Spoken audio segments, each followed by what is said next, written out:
Western Spring Television, ours it is.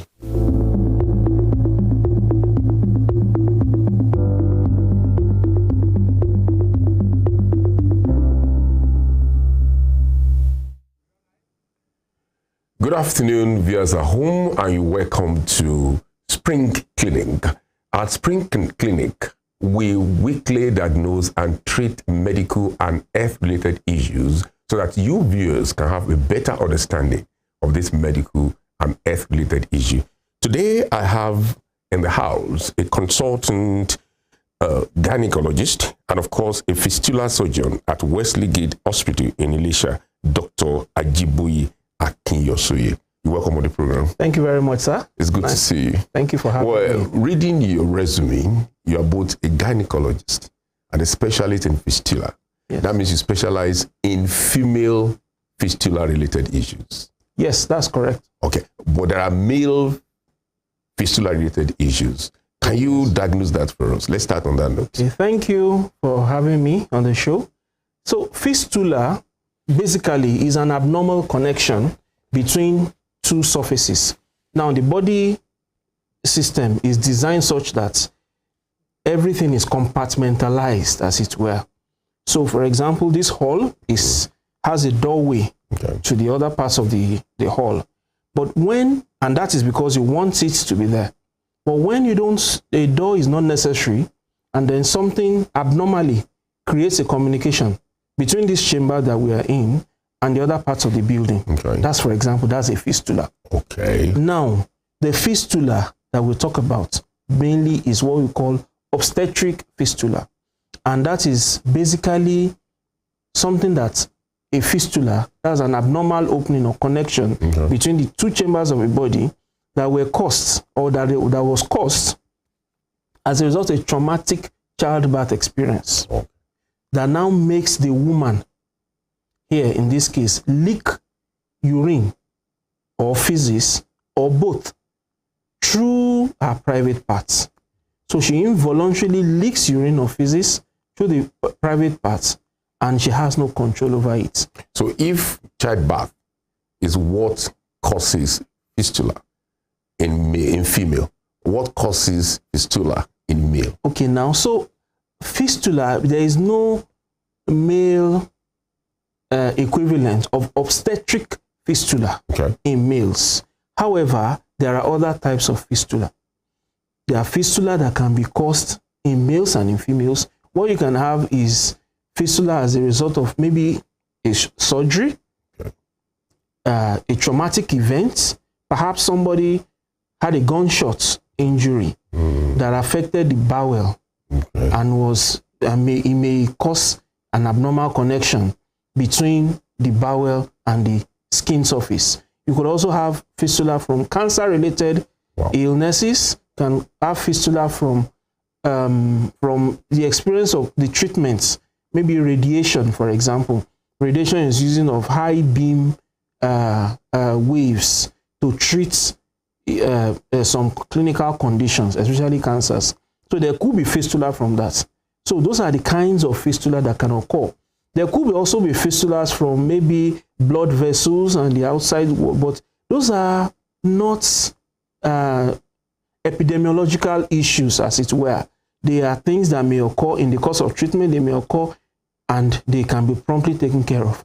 But obstetric fistula is a different ball game entirely. It is because it's related to trauma of childbirth. Okay. And you know, childbirth, having a baby should be a joyous occasion. And a very easy experience. Yes, and an experience. But the woman now labors and ends up with probably a dead baby, and then goes around with a permanent injury. Doc, is it safe to say that fistula can be as a result of underage marriage? Absolutely, sir. You see, we're going to get to the causes of obstetric fistula. Now, obstetric fistula in itself, there are two broad ways we look at it. Okay. There is one obstetric fistula that occurs as a result of non-intervention. Okay, and that is from obstructed labor. Obstructed labor will occur when there's underage marriage. Okay. When a child whose body is still developing, whose reproductive organs, yes, functioning, but the bones are not capacious enough. Pelvic bones are not big enough to accommodate the passage of a baby. Okay. And such a child is now child woman. Let me put it that way. That's right. Is put through the process of having a baby. The baby gets stuck in the birth canal, perhaps for several hours, perhaps for several days. Perhaps the baby dies. And because of the persistent compression of the baby's head against the pubic bone, that's the pelvic bone, blood supply is shut off from that region of the body, and then there's a creation of a hole, as it were, where urine and or feces leaks from. So that is underage marriage is a major factor. But it happens in people who are even adults. Yes, it's happening in people who are not adults, and the main reason is because you have what you call obstructed labor. The labor can no longer progress. The baby can no longer be born because there's a mechanical obstruction, which needs to be relieved by an experienced, a skilled birth attendant, such as a doctor who is proficient in the art of doing such. So the baby gets stuck and leads to that injury. So it can occur in adults. Then also it can occur from and I said malintervention now, where people who are not well trained go and assist a woman in labor via surgery or the use of instruments in trying to deliver the baby, and they injure the pelvic structures, creating an abnormal hole where urine leaks from. Doc, is this also a cause? I've heard people talk about ladies or women who are very short, of short stature, that they're perfect, and we call it mechanical obstruction. Is it rampant within that bracket of ladies of very short height? Thank you very much. Now, short stature, we typically use a upper limit of 1.5 centimeter to assess a woman. Basically, when a woman is about to get pregnant or gets pregnant and comes to the antenatal clinic, we assess the woman. The assessment starts from things like the height.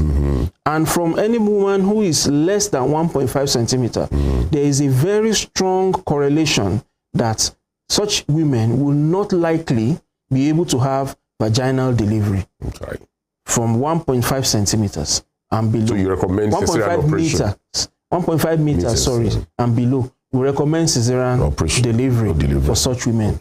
So if they go into labor, there is a very high likelihood, please mark my words, because some will say that, oh yes, I'm shorter than 1.5 meters, I've had my baby. But you're talking science. But yes, high likelihood. Very high likelihood that the labor will get obstructed. And such women will have obstructed labor and a fistula may result. There are some other factors that come into play. For example, if the baby is not well aligned, you know, when a baby is to be born, there is a position, we call it the fetal position, where the baby is well flexed. I mean, the joints, the neck is flexed such that the chin of the baby touches the chest and is very well flexed, so that it can pass through the pelvic space with the minimum diameter possible. Now, when the babies are not well flexed, either something is around the neck, or the labor is not strong, the forces of labor are not strong enough, or the problem with the passage, or maybe the baby is even too big, or is not lying along the appropriate long access for delivery, because a baby cannot be born in just any position. The baby is born with the head, and it brings what you call the occiput. So if a baby is presenting something like, let's say, the forehead now, or this region of the body, diameter is wider, and as such, the labor will be challenged. Again, if the baby wants to come either lying, you know, if you want to pass through the door, you have to stand straight. That's so that your diameter, your body frame can pass. But the baby is lying across. That's right. Such babies, we say transverse lie. Baby cannot come out. Wow. That can also lead to obstructed labor. Or if the baby is presenting another part of the body. Or cause fistula. Yes, it can eventually lead to fistula. Okay. So basically, fistula is that end points that can occur in part of the damages that can occur in a woman. Fistula is one end point of it, and what causes it mainly is what you call obstructed labor. What are the antenatal measures that one can take to prevent or to foresee that this is likely going to happen? There may be an obstruction during delivery, so that we can forestall it scientifically. Thank you very much. Just before I answer that, I want to quickly say that, you know, the last obstetric fistula hospital in the United States was pulled down in about 1918 or 1915 to make way for the hotel now known as the Waldorf Astoria. Why did they do that? Because they don't have obstetric fistula anymore. Science has gone past that. Yes. They don't have it anymore because they have good antenatal care. And in the antenatal care, they look out for various parameters that make a woman a high risk of problems such as obstructed labor. The height, the problems, perhaps she has a problem with her pelvic bones, you can call the pelvic girdle. During antenatal care, the weight of the baby is also looked at, the number of babies are looked at, her build as itself is also looked at. Now, when she is in labor, which is more important part, because there's antenatal, there's the intrapartum, that's inside labor. If the labor is supposed to be monitored appropriately by a skilled birth attendant, and a skilled birth attendant is somebody who has proficiency in the management of labor issues, a doctor, a midwife, you know, that is well trained. So in the monitoring of the labor, if problems are discovered, it is quickly addressed. If it is seen that she cannot deliver vaginally, then she is referred for abdominal delivery via what we call popularly known as cesarean section. So, unfortunately, why do we still have this very high burden in our society? That's right. People are averse to abdominal delivery. A lot of women are averse to abdominal delivery. In fact, in some places they sing, "May God never let me have a cesarean operation," because it's considered a taboo. It's considered that, oh, your degree of womanhood, I don't know how they graded it, has been degraded by you having an abdominal delivery. So you're looking for a shortcut. Yeah, or the mother-in-laws or even the may mock such women, and they are stigmatized. Oh, you had a vagina, you had a cesarean section, you are a lazy woman. But Doc, yes, sir. If America has gone past that, yes, sir, in their own history, yes, and they've now converted the Fistula Hospital to Waldorf Astoria, that was exactly where Eddie Murphy acted Coming to America. Yeah. Lovely hotel. That's right there. That's right. But the truth is this: how much awareness are you doctors, experts, medical experts who are knowledgeable in these things? How much of awareness are you mounting so that you can galvanize public opinion? Okay, thank you very much. Thank you, sir. You see, the awareness is constantly ongoing.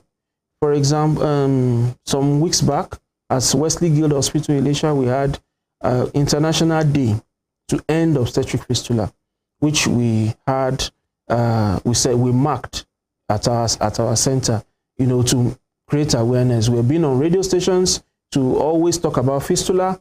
We have. That's why you are here. That's why I'm here also. To also talk about fistula. We want to thank God coming all the way from Ife. We do Elisha. We appreciate that. Yes, thank you. So we have radio programs. We have announcements in churches and all to talk about fistula.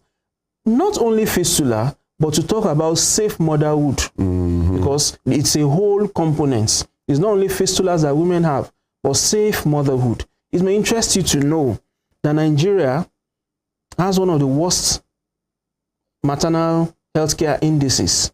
You know, wow. Maternal mortality, that's women who die as a result of childbirth related issues. Nigeria is one of the worst in the world. Wow. We had one of the probably the 4th or the 5th worst statistics in the world. We have the highest burden of fistula problems in the world. So we go, the World Health Organization is constantly creating awareness. Federal Ministry of Health has a unit dedicated to talking about and trying to create awareness, prevention strategies to prevent obstetric fistula. Part of it is strengthening antenatal care. A lot of women come for antenatal. They will attend antenatal, but when it comes to the point of delivery, a lot of women will prefer to go to the traditional birth attendants who took delivery of their grandmother or their husband or their mother or somebody.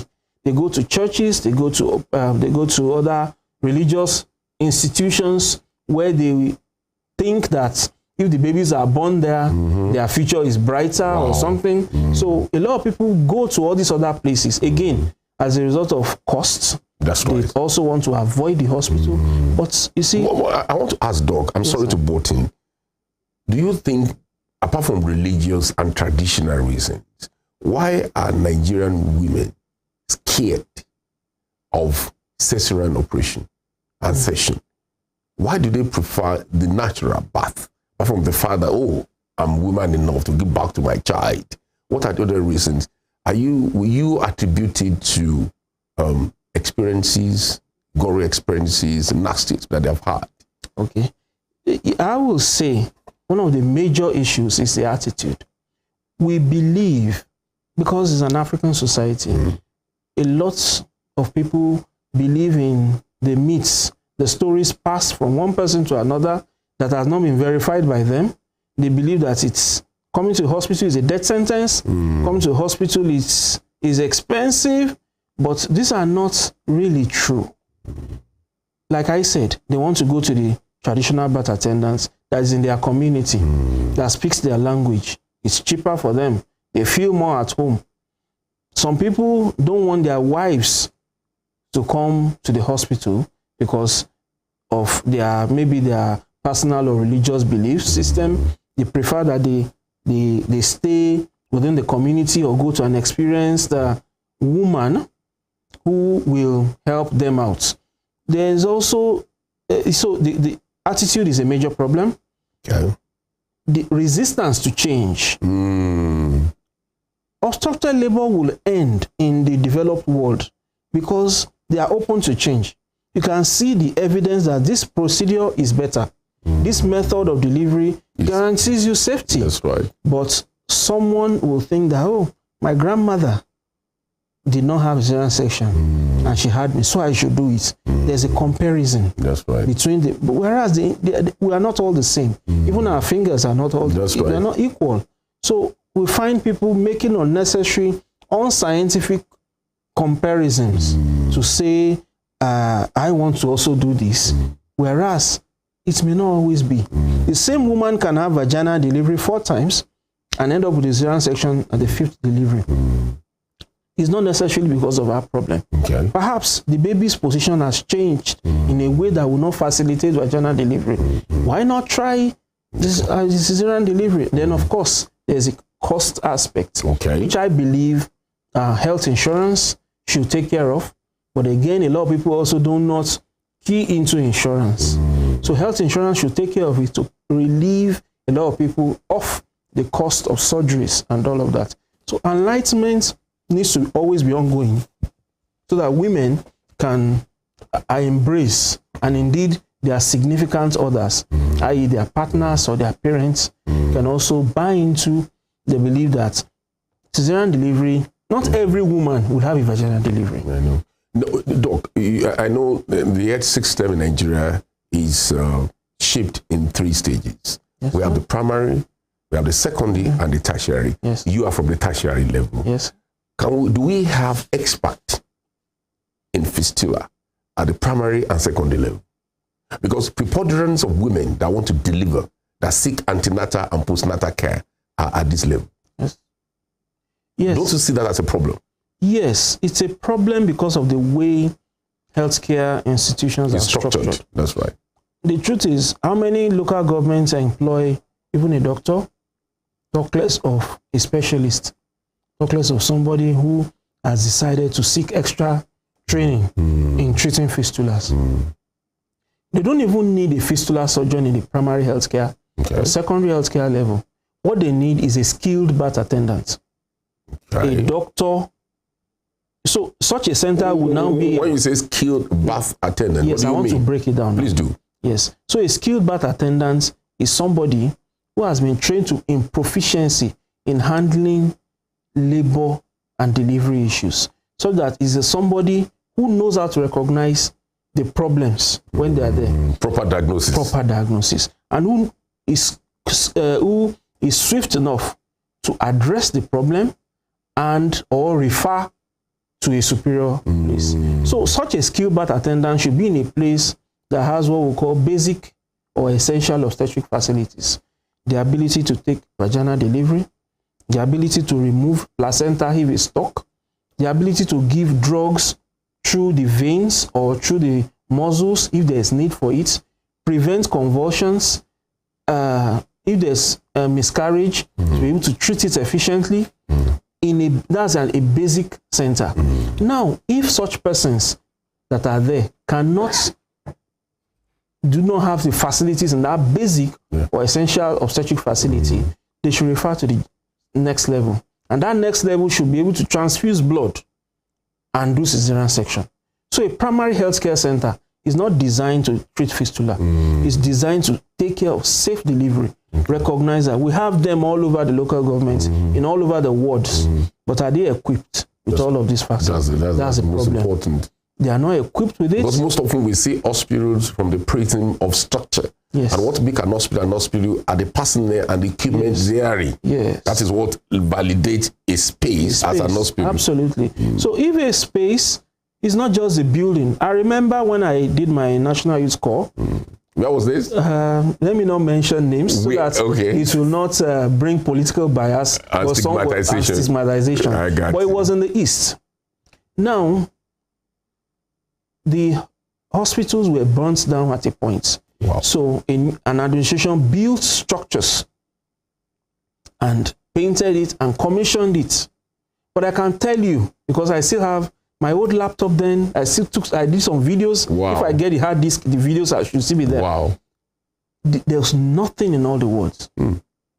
Nothing in all the words. For the period of time I stayed there, there was nothing in all those words. Except what? It did not work. The words commissioned were closed. They were locked. After commissioning, wow, they were locked. There was nothing working there. For rat and rabbit to occupy? And goats too. Wow. And goats too. And then there were some burns, discarded equipment, because I said the place was initially burnt down.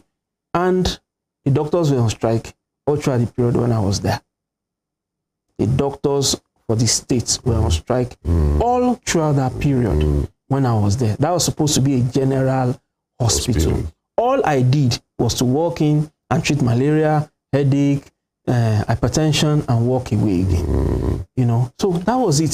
So the commitment from the state and local governments in so many places is lacking. That is why you find all the specialists in the teaching hospitals. You understand? So, and not everybody picks interest in fistula, for example. I would say maybe because it's rather tedious. I just finished the case and I was rushing down here. My other colleagues are still at work presently, working on fistula cases. Doctor, this is talking about access to Medicare and medical facilities. Most often than not, either out of ignorance, Nigerians, both poor and rich, they prefer to patronize private hospitals, not being able to understand the competence, the professional competence of the owner of the hospital. Yeah. Can you attribute that to the fistula challenge that we have now? Because everywhere you go now, you have hospitals everywhere, littered everywhere. Thank you very much. I want to be careful in answering that so that I don't cast aspersions on or evoke a lot of your colleagues. Yes, but the truth is this. A lot of our colleagues, they get involved in mismanagement. Like, I said, there's non-intervention and then the misintervention. So when you have fistula from hospitals and all of that, it's been a misapplied intervention, not having a correct diagnosis or not knowing how to walk, and then you create a problem for the women. So that occurs a lot with people who are healthcare workers.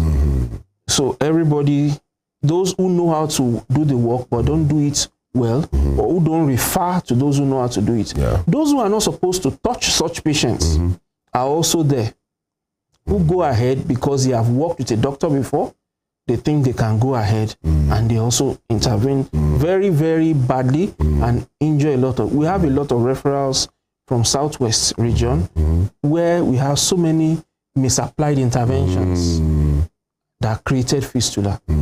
Even up till Friday, somebody still walked in as a result of such a problem. So we have people patronizing so many private hospitals because it's closer to my home. Oh, it's a family friend, or a family friend referred me to such a person, whereas they are not competent to take care of such problems. And perhaps because we don't have, there's always no consequence for bad behavior in Nigeria. So we will get to that. A doctor friend of mine is very passionate about there must be consequences for bad behavior by professionals. That's what we go. We are not legalistic as a people and as a nation. Yes, again, let's interrogate this. The role of religion. Someone will describe religion as perhaps one of the greatest problems for black people. You go to churches, they raise prayer points. May you deliver freely, with ease. You won't go through cesarean operation or session. We see it as a problem once the doctor prescribes it. Do you think it's important we try to educate religious leaders so that they don't lead women to their early grave or to fistula challenges? Thank you very much. I have a good friend who always says that many religious leaders, whatever they preach or say, is a function of their exposure. So, unfortunately, most of the people who keep saying, for example, my own pastor, for example, is a very educated man, you understand, and we can always interact at a very cerebral level. So, but you find a lot of people who stagnate the opportunity to develop themselves. They self-stagnate. They stay in their illusions and delusions, and then they propagate it on people. Wow. It's all over, from the north to the east to the west to the south. It is this religious, there's problem that it's there. And that is why you find people, so a religious leader encourage and joining a 13-year-old to a 60-year-old. And if she develops a fistula, he pushes her aside. Wow. And then picks a new wife. They are all covered by religion. Religious leader would also, just as you have cited the example, yes, we have a lot of it. It is because there is, if you want to stand before somebody to talk, make sure you are well educated about that topic you want. That's right. If you ask me about some other things now, I'm sorry, I don't know about it. If you ask me about journalism, I don't know anything. You understand? So stay in your area of competence. Encourage when you are sure encourage. And counsel. If you do not know, seek more knowledge. That's right. There is absolutely nothing wrong in a woman having a cesarean delivery. It does not make the woman less of a religious person. It does not make the woman less of a human.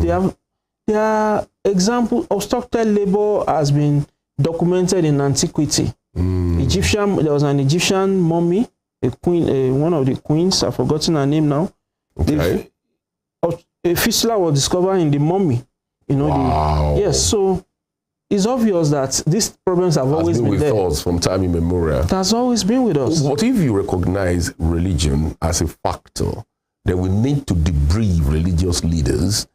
In this gospel of yours and your colleagues, are you talking to churches? Are you talking to mosques? Are you taking this message of sensitizing people to churches and mosques so that you see, if we can solve the problem at that level, then it will not escalate to your level. The education is very important. It liberates mind.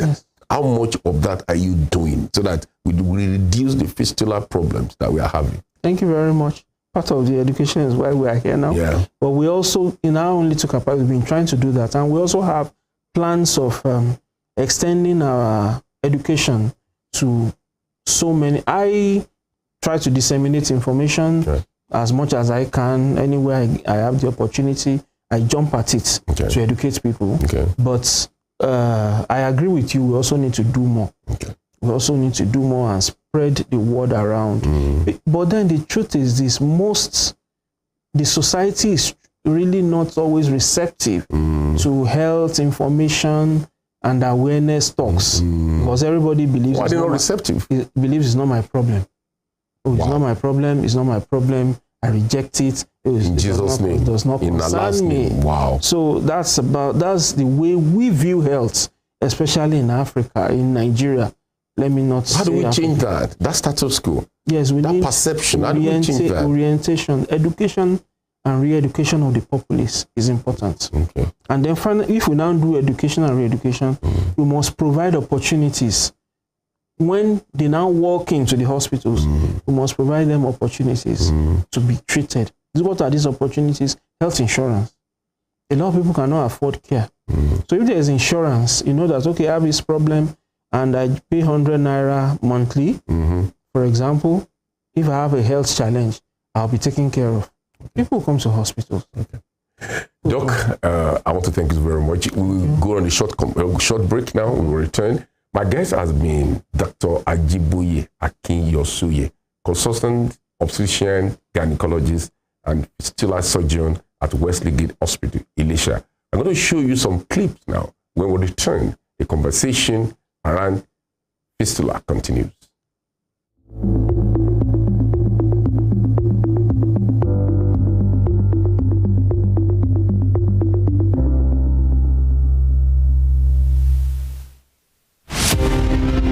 This iconic African presents the narrative of a man destined to exert an imperishable global influence in Western education. His was a story of a freeborn, captured and sold into slavery. He was born in Oshogun, a native Yoruba village near Iseyin in Okeogun axis of southwest Nigeria.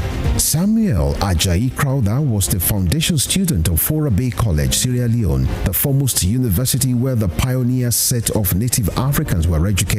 Samuel Ajayi Crowther's greatest contribution to humanity was his translation of the Holy Bible into the Yoruba language. The man who authored the Yoruba dictionary was also credited with the translation of English classic hymns into Yoruba and the Ekwere languages. Samuel Ajayi Crowther's private residence in Badagry, incidentally the first story building in Nigeria, is an archival museum dedicated to the memory of Africa's first bishop. Western Spring Television identifies Samuel Ajayi Crowther as a watershed character in history. Fumilayo Ransom Kuti was an educationist and advocate of women's rights. She was recognized for her vitriolic comments against colonial policy of taxation as it affected the Nigerian women.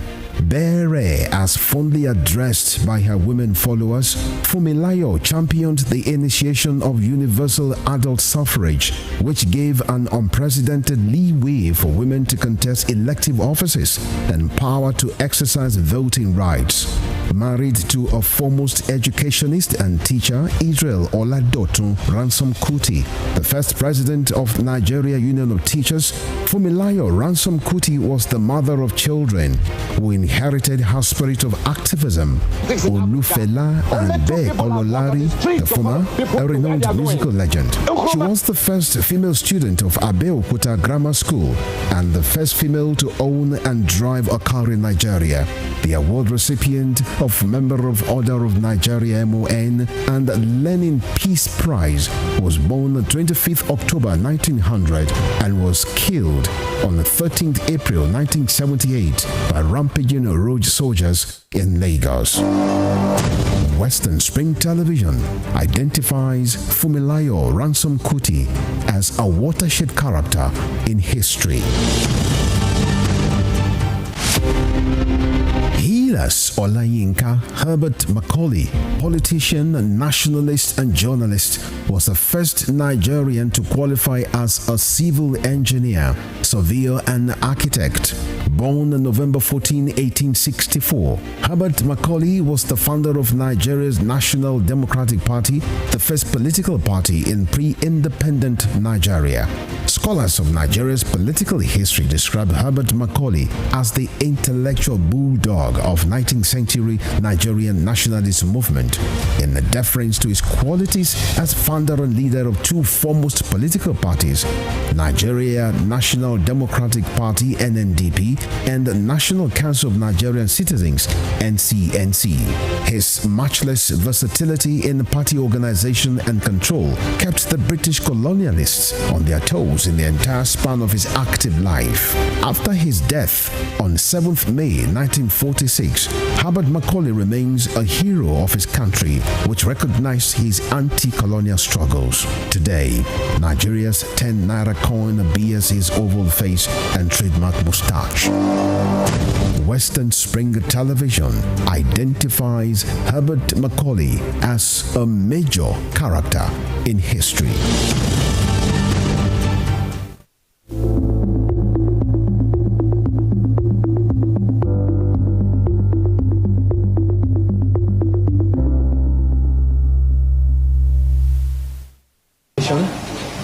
First of all, I want to thank the Fistula Foundation. I am very, very grateful for the opportunity given to me to be here and also to forget the pain of the past. No more nappies for me. I am free now. I am very, very grateful. And I pray that God will continue to bless them and increase them on every side. Every patient that will come here, God will lay hands on them and will give them quick recovery in Jesus' name. Amen. Thank you very much. Amen. Thank you very much, madam. We hope to see you some other time. Thank you, sir. Dr. AKINYOSOYE, that was a victim treated, and Yes. she's full of gratitude for the treatment. That Yes. she said, no more napping for me. It can be embarrassing. Oh, yes. Going everywhere with nappings, with pampers, like kids. How do you treat this so that you take them from where they were to this level of gratitude that we just saw that lady? Okay. Thank you very much. Fistula is treated with surgery. Wow. That's why you address me as fistula surgeon. And that's, of course, you have to take them to you have to assess them first. Once a fistula is develops, you want to assess and see and plan for when they will need the surgery. Okay. Usually we allow, if it develops, for example, fresh now, we usually want to allow for some time, depending on the size. Okay. Okay, in ab initio, we want to pass a rubber tubing into the bladder to continuously drain the bladder and see. If after some weeks, it may close. In very tiny ones, it may close, but majority will not close. So you allow them a period of about 3 months for the body to heal, because the tissues will be soft and friable post-delivery. So you allow the body to heal. Then you now go there afresh and open the place up properly and put the tissues together appropriately. Any danger within the 3-month gestation before they are matured for operation? For operation, no. It's just that they will be leaking the urine. Wow. Now, what happens is that we seldom even get patients in that short period. Okay. We have a lot of them. We have a case of 32 years. 32 years. Yes. She's home and dry now. We have 19 years. She leaked urine for 32 years. Yes. And there was no information as to how to remedy it.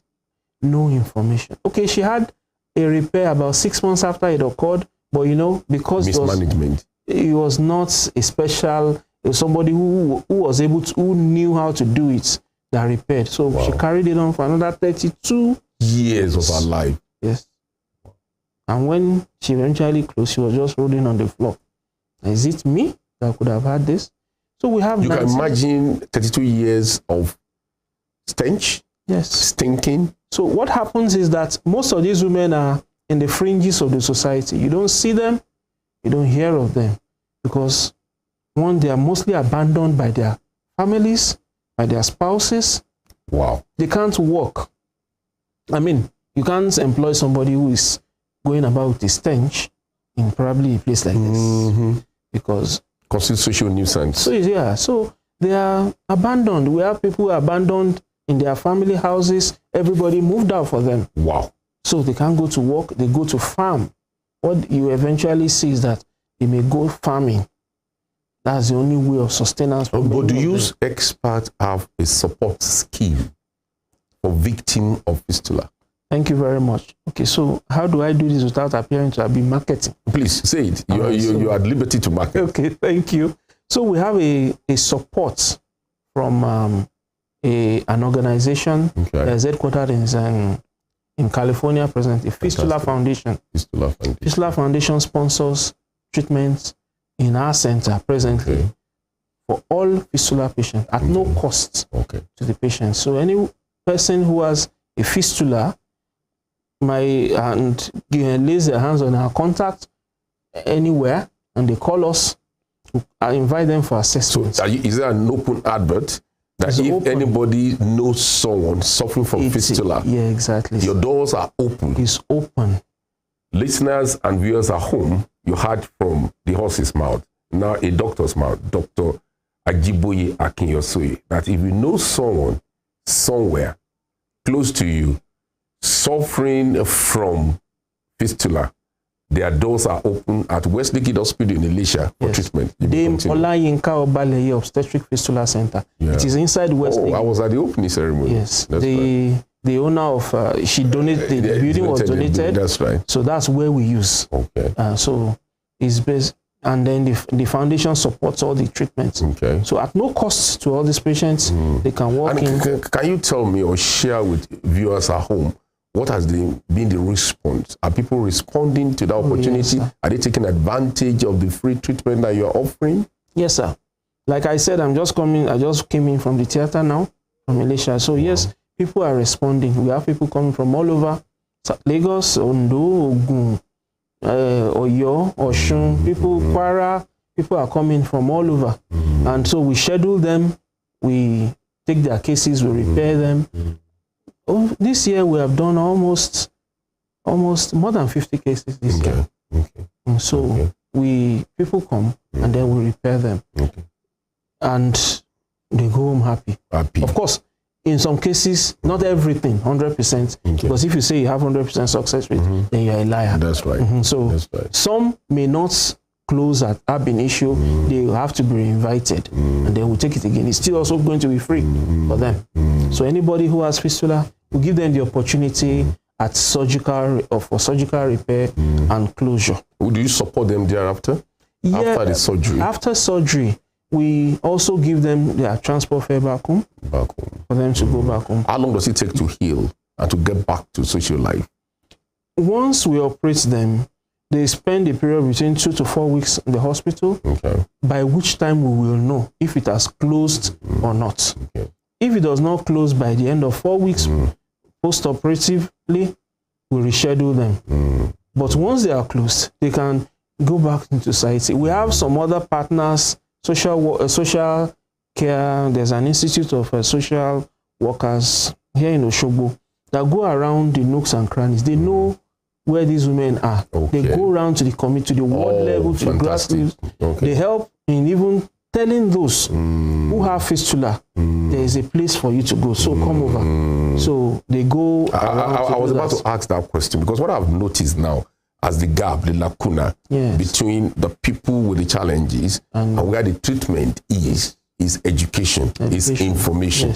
And we can we can solve that problem with enough awareness, enlightenment, sensitizing people and galvanizing people. So do you think we should do more in that region? And are you collaborating with government whatsoever? Is government doing anything? Because what you are doing is non-governmental initiative. Is government doing anything to complement what you do? Or you actually, there's a handshake between your organization and government? Okay, so thank you very much for that. If I say government is not doing anything, I'll be a liar, because we are all government staff. That's right. We are working in a government facility, and the government has given us the necessary prerequisites to do the work. But there's a limit to which government can go. That's why we have the partner who is funding the care So government has created the enabling environment. But as Oliver Twist will always ask for more, because there are a lot of things that will still be that are still lacking. So that still needs to be provided. But for government, the organization FEMI University Teaching Hospital Complex, they are doing a great deal of work, giving us the enabling environment to work. So that is the baseline. The support for treatment is there from the people I talked about.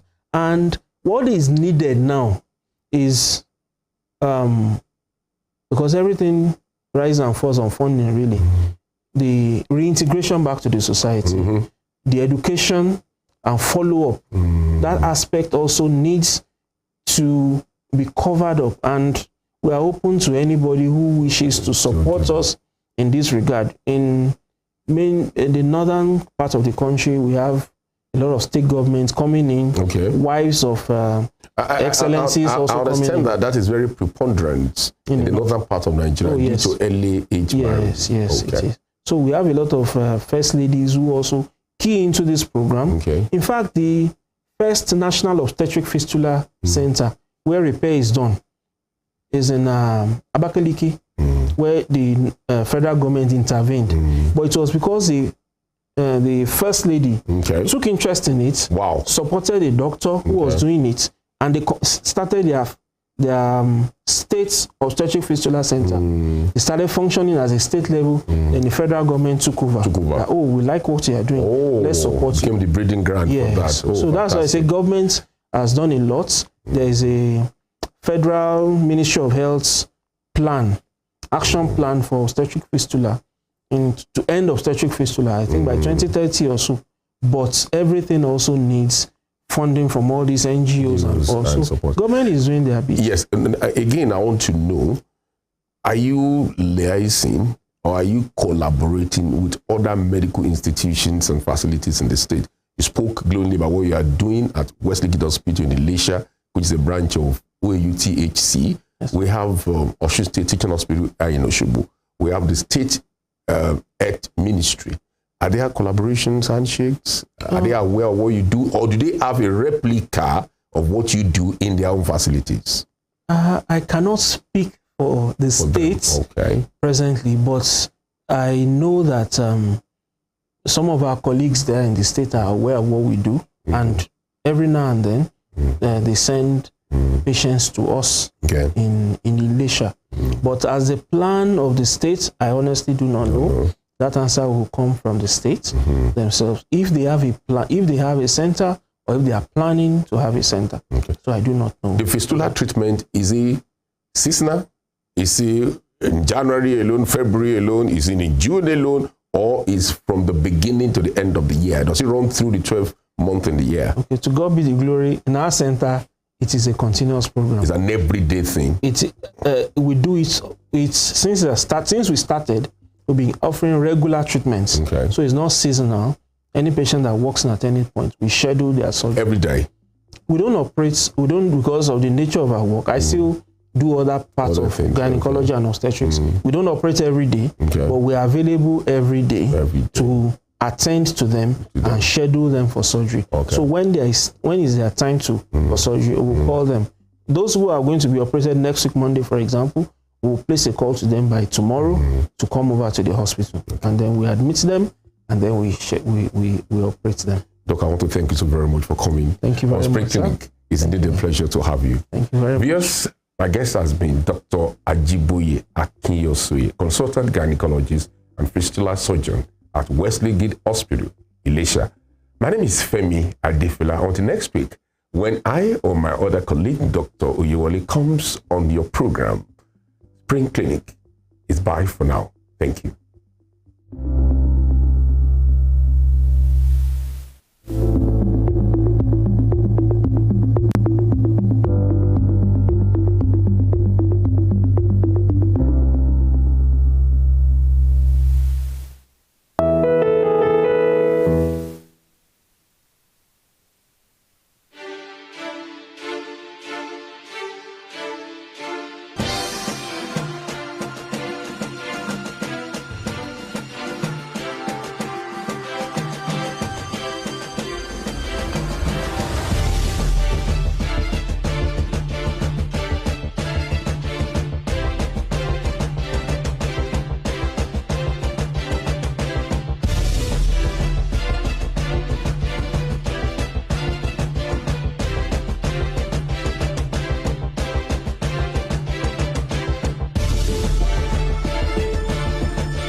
Gbadamosi Adegoke Adelabu was a prominent figure in Ibadan politics and Western region before Nigeria's independence. He was a key founder of the National Council of Nigeria and the Cameroons, a political party that held lofty the torch of liberty for the two West African countries. He carved a niche for himself as a wordsmith and a creative speaker. The nickname Kwenkele was a natively corrupted version of peculiar mess, his bombastic English language style often used to score proceedings at the parliament. The author of Africa in Ebullition, a handbook of freedom for Nigerian nationalists, was Nigeria's Federal Minister of Natural Resources and Social Services between 1955 and 1956. He died in an auto crash on the 25th March 1958 at the age of 42. Western Spring Television identifies Adegoke Adelabu as a watershed character in history. Sports is a culture on its own. It has its own language, its own people, with their own way of life.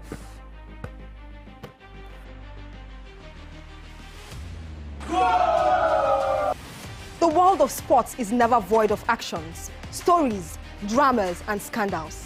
I guess you need a sports show that can walk the walk and talk the talk.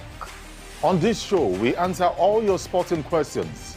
The whens, the whys, the wheres, and even the what ifs. Sports Spring is that show that will give you that new lease of life you've been looking for in sport journalism. Join me, Joseph Atewe, and your sports Amazon, Nengi Ernest. On this station, Western Spring Television, channel 190, only on Star Times.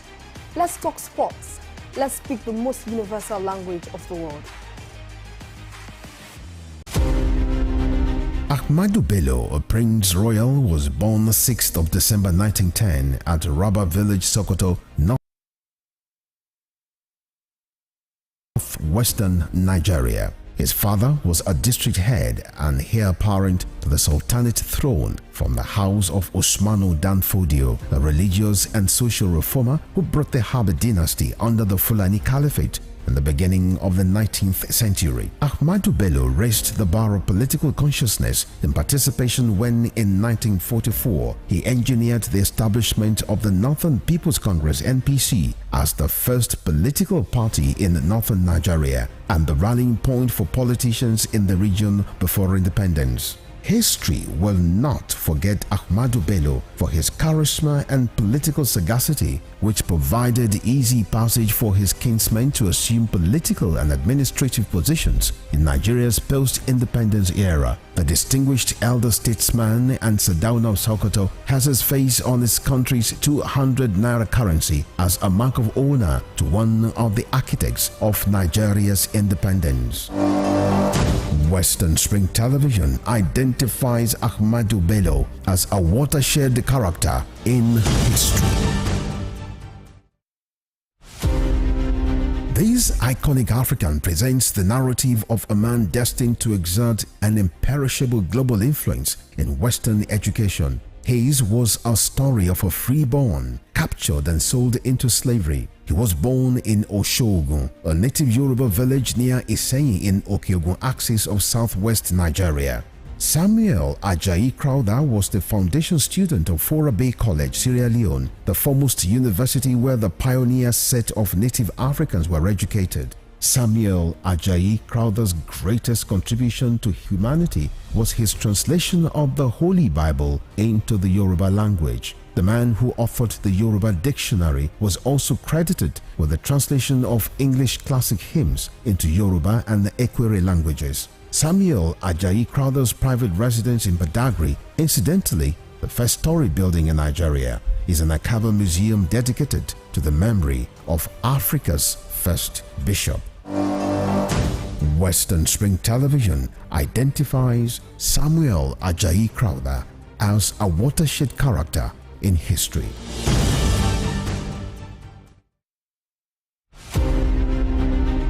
The 1914 Amalgamation Treaty is synonymous to the birth of Nigeria. Frederick Lugard, a British Army captain and an outlaw who struck gold in Africa, became the instrument used by destiny to make it happen. The amalgamation of Nigeria was designed for economic reasons by the colonial administration to offset Northern Protectorate budget deficit by Southern Protectorate surplus returns. The amalgamation had ad initio created imbalance in the economic political structure of Nigeria and was responsible for the persistent hiccups in the efforts to forge a united country till today. Nigeria's amalgamation was labeled as the mistake of 1914 by native northern conservatives who neither wanted it nor contributed anything significant to its sustenance. Western Springer Television identifies with Amalgamation Treaty of 1914 as a watershed event in history.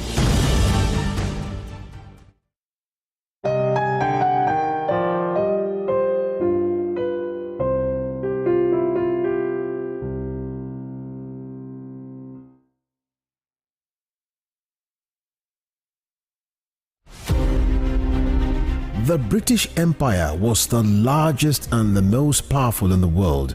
At its zenith, the empire embraced a quarter of the Earth's land surface and imposed her imperial majesty's rule on more than 458 million peoples across nations and continents. The empire took off with overseas possessions and trading posts established by England, spread over 3 million kilometers between